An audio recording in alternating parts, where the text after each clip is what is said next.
For years now, talk show hosts, people on television, people in sitcom have been hired by the government to throw you off the track, to distract you, to make you laugh and stuff like that, make you happy and docile so you don't know what's really going on. Known for his wild facial expressions, fearless physical comedy, and massive hits like Liar, Liar and Bruce Almighty, Jim Carrey wasn't just a funny guy, he was a phenomenon. But behind that constant laughter and electric energy was a truth way darker than anyone could have guessed. Now, at 63, Carrey finally breaks his silence, revealing the 6 actors he says he could never forgive. The ones who embarrassed him in public, twisted his fame into a weapon, and even dragged his daughter into their drama. These weren't random people. Some were his idols, others were co-workers he trusted deeply, and their betrayal hit him harder than any role he ever played. And brace yourself, because the reasons behind his grudges are even wilder than the names on the list. Number 1, Tommy Lee Jones, the Hollywood legend who once looked Jim dead in the eyes and said, "I hate you." Yeah, you heard that right. I hate you. Tommy didn't whisper it, didn't sugarcoat it. He said it straight up to Carrey's face. That moment left Jim stunned. And years later, he still couldn't believe it happened. Back in 1994, Carrey was unstoppable. Ace Ventura, The Mask, and Dumb and Dumber had made him one of the biggest stars on the planet. So when he landed a role in Batman Forever, it felt like the next big step, working next to Tommy Lee Jones, an Oscar winner he'd admired since his early days. But what happened behind the scenes? It wasn't just tension. It was cold, brutal hostility. That excitement vanished fast. By the first week of filming, the whole vibe had already gone sour. Crew members later spilled that the tension between Jim Carrey and Tommy Lee Jones was impossible to ignore. Jones was reportedly fuming, saying Carrey's wild improv totally ruined the tone of their scenes. He even told director Joel Schumacher that the movie was already too clownish, and that Jim's over-the-top energy was making it worse. Things got so bad that Jones wouldn't even look at Carrey between takes, instead choosing to talk loudly about serious actors, just loud enough for Jim to hear. Then came the night, everything blew up. Carrey spotted Jones having dinner at a small restaurant near the Warner Brothers lot and decided to walk over, thinking he'd get a friendly hello. But what happened next stunned him. As Jim later recalled, Jones's face went pale. He stood up, started shaking like he was furious, hugged Jim and said, "I hate you. I really don't like you. I cannot sanction your buffoonery." That wasn't tension anymore. That was pure contempt. To make things even worse, that same weekend, Dumb and Dumber destroyed Jones's passion project, Cobb, at the box office. Crew members said Jones took it personally. He couldn't stand that Carrey's wild, goofy comedy made more money in 3 days than Cobb did altogether. After that, Jones completely froze him out. No rehearsals, no eye contact, no small talk. He even asked production to keep their dressing rooms separate. They never made up. They never shared a stage again. For Jim Carrey, that ugly moment became his first real taste of how brutal Hollywood egos could be. Come on, Jimmy. Seriously, the time is up. People are hip to this kind of stuff. I'm here tonight to blow the lid off. Number 2, Shia LaBeouf, the rival who went after Jim Carrey's daughter. Shia didn't just cross a line, he trampled all over it. And the wild part? It all started with a harmless joke Carrey made on stage that wasn't even meant to hurt anyone. Jim Carrey tossed what he thought was a light-hearted jab at Shia LaBeouf during the 2014 Golden Globes. But Shia didn't take it that way at all. After Shia's plagiarism scandal had already blown up all over the internet, Carrey stood on stage, flashed that signature grin, and dropped the line, "Dying is easy, comedy is hard." I believe it was Shia LaBeouf who said that. So young, so wise. The audience exploded with laughter, but Shia definitely wasn't laughing. His reaction wasn't mild annoyance, it was straight-up rage. Instead of responding with humor or grace, Shia did something that crossed every line imaginable. He went after Jim's daughter, Jane Carrey. Out of nowhere, he uploaded a clip of her band online and added a nasty caption repeating old, debunked tabloid rumors about Jim's personal life. To make it worse, he didn't even come up with the smear himself. He just copied an old rant Rupert Murdoch had made about Hugh Grant years earlier and lazily swapped the names. That's how sloppy and cruel it was. People close to Jim said he was stunned. A Hollywood joke is one thing, but dragging family into it, that's low. Shia deleted the post within 30 minutes and fired off an awkward apology tweet that looked more panicked than sincere. But the damage was already done.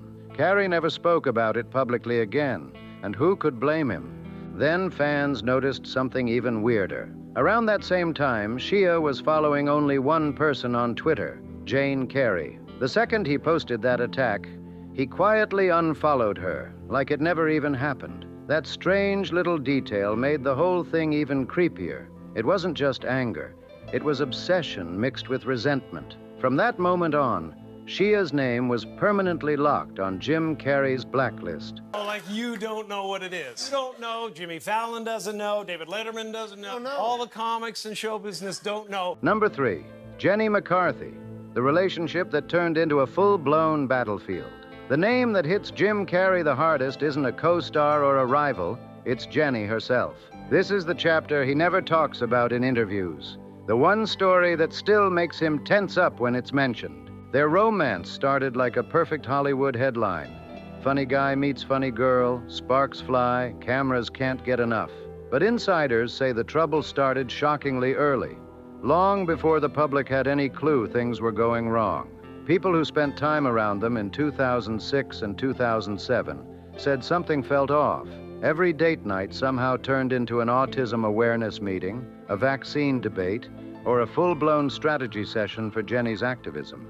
At first, Jim thought he was just being a supportive partner, standing by the woman he loved. But what he didn't realize was that Jenny was slowly pulling him into a political firestorm he never wanted to touch. By 2008, Carrey had accidentally become one of the faces of the anti-vaccine movement, not because he believed in it, but because Jenny needed his fame behind her cause. Jim showed up at rallies, spoke at events, even funded projects, and stood by her son, Evan, genuinely wanting to help. But behind the scenes, those choices were costing him big time: his reputation, his peace of mind, and eventually, his career momentum. Hollywood started to back away quietly. Roles that used to be his for the taking started disappearing. And then things got worse. Jenny began pushing him toward even more extreme public statements. Jim hesitated, clearly uncomfortable with where things were headed, but by that point, the damage had already started to spiral. But Jenny didn't back off. She reportedly scolded Jim in private for being too soft and reminded him that families need your voice. The pressure never stopped. Eventually, Carrey realized something painful. His public image had been completely reshaped, and not by him. The breakup in April 2010 looked calm to outsiders, but Hollywood insiders knew the truth. It was far from peaceful. That same week, Jenny shut down her autism school, dropping hints about different visions with my partner. Behind the scenes, Jim had actually planned to buy out her co-founder to keep the school running. But once he walked away from her, he walked away from everything. It wasn't just heartbreak, it was betrayal disguised as activism. That's why Jenny McCarthy remains permanently on Jim Carrey's blacklist. No chance of redemption, no going back. Secret symbol of the Illuminati, and you're a part of it. Number 4, Mark Wahlberg, the Hollywood veteran who decided to take a public shot at Jim Carrey. Wahlberg didn't need a feud with Jim, but he created one anyway, with a single sentence. It happened during a 2009 interview when a reporter asked Mark what he thought about celebrities speaking out on controversial issues. Without missing a beat, Wahlberg fired back, "Actors should shut up and just act." Everyone instantly knew who he was aiming at: Jim Carrey, who had been dragged into the vaccine debate thanks to his relationship with Jenny McCarthy. What stung wasn't just the dig, it was the attitude behind it. Wahlberg, a guy with a well-known past filled with street fights, arrests, and violent incidents from his younger years, was suddenly acting like Hollywood's voice of morality. The irony was brutal. Here was a man who once fought his way through trouble, now lecturing others on how to behave.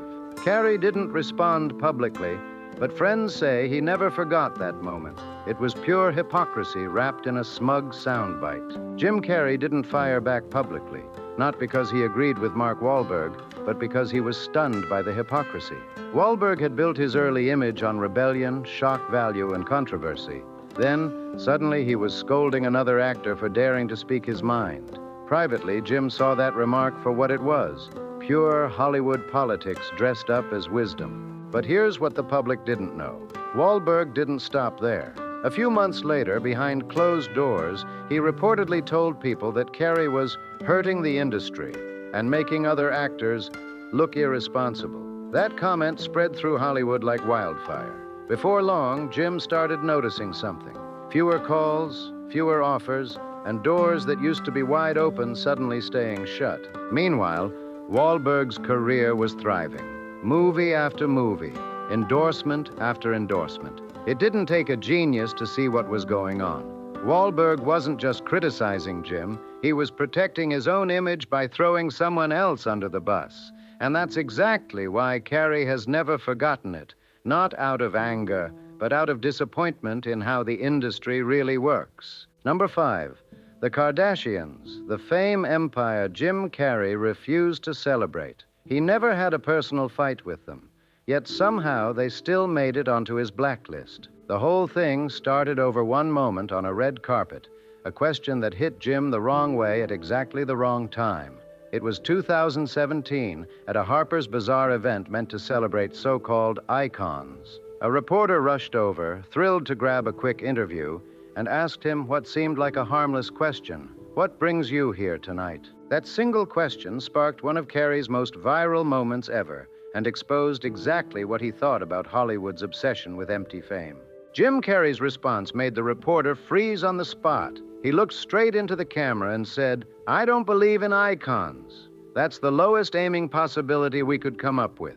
People watching the clip thought he was joking, but he wasn't. Just a few feet away, the Kardashians were posing for photos as the main headliners of the night, soaking up every flash from the cameras. That moment captured everything Carrey couldn't stand about modern celebrity culture.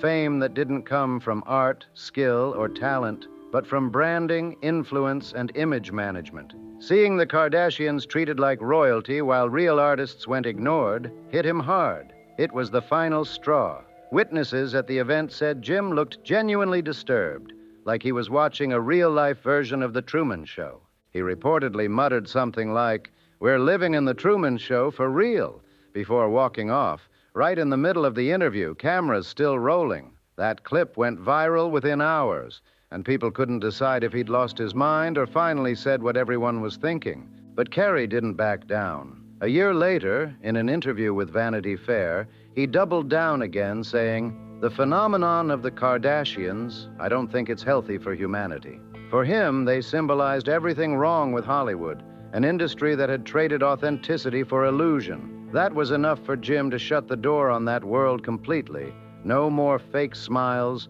no more red carpets. Number 6, Will Smith, the moment that made Jim Carrey lose faith in Hollywood. Will wasn't on Jim's blacklist for years. In fact, Carrey respected him.